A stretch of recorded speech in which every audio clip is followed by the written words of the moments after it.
hawa ni Wakenya ambao tumesema wamekuwa huku, lakini hii matembezi ni mara yao ya kwanza wanahudhuria hii matembezi ya 40. Nataka nione kila mmoja anasema hisia yake kuhusiana na hii matembezi ni nini. Hisia yangu ni kuhusu yale machungu na yale mateso ambayo alipitia Ahlul Bait alayhimus salam, kwa sababu hii safari ni ndefu. Hata sisi tumetembea, lakini ni masiku kadhaa tumo njiani bado kuelekea Karbala. Lakini sasa wale walichukuliwa njia moja kwa moja, ambao alikuwa pia vipando walikuwa navyo pia havikuwa salama, na pia wengine walikuwa wanatembea huku wamefungwa katika machain. Pia ilikuwa ni mateso sana hali ya juu, kiasi kwamba sio wenye tunapita ukifikiria hivyo, ule uchungu ambao unaohisi unakuisha mwilini. Kwa sababu nyinyi hapa mnapata maji, mnakaribishwa na sehemu ya kuoga, kupumzika. Hao walikuwa hawana? Wao walikuwa hawana hayo. Ndio. Tuna maji njiani, kuna chakula, unafanywa mpaka massage njiani, lakini nao hawakuwa na hayo mambo yote hayo. Asante. Mimi ni mara yangu ya kwanza nikizuru huku, na nikienda Mashaya ndio mara ya kwanza. Mashaya ndio matembezi wanakusudia kwa Iraki, Mashaya ndio matembezi.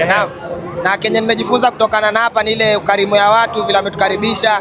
Unajua mimi tangu nizaliwe sijaona ukarimu kai design hii. Mashaallah. Ile yenye unafika mahali hata mtu wewe ni stranger tu, lakini mtu anakuita kwake mpaka anakuambia ukuje ulale, uoge, ufanye nini.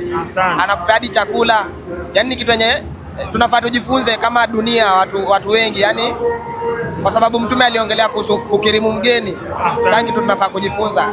Hayo tu ndio mimi nimejifunza. Mashaallah. Basi watu wa nyumbani tukirimiane, tukiona wageni tunawakaribisha, lakini wageni pia waheshimu wenyeji pia. Hiyo ndio kitu nyumbani natufanya watu naogopa wageni. Huku mgeni na mwenyeji wote ni wazuri, wanaheshimiana inshallah. Naam.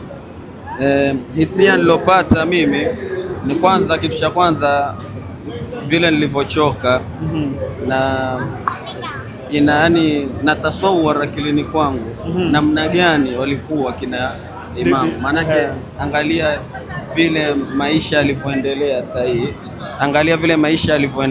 hivi, lakini bado wasikia dharubu sana yani katika kule kutembea. Je, wenzetu walikuwa vipi? Hichi ndio kitu ambacho kwamba mimi chanifanya kila wakati nafikiria akilini, yani tia hisia ya huzuni sana.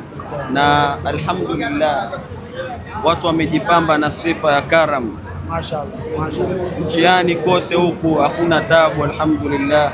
Twapigwa na feni zile, generator zote ziko, alhamdulillah. Chakula, kivuli, kila kitu. Naam, tunashukuru Mungu. Naam, katika hisia zangu mimi kwanza naregesha shukrani, kwa sababu barabarani huko ni mwendo mrefu wa kutembea kutoka Najaf mpaka kuelekea Karbala. Yataka moyo sana, suko barabarani, watu kuzimia, watu kuchoka, lakini mashallah watu hivyo wanajikaza, wanang'ang'ana. Kwa sababu gani wajikaze? Ni kwa sababu wanafuata jambo la kheri, na mashallah mtaani ukirimu, watu wamekirimiwa vizuri, chakula, maji huko, alhamdulillah, sehemu za kulala. Basi alhamdulillah, ala kulli hali ni hivyo.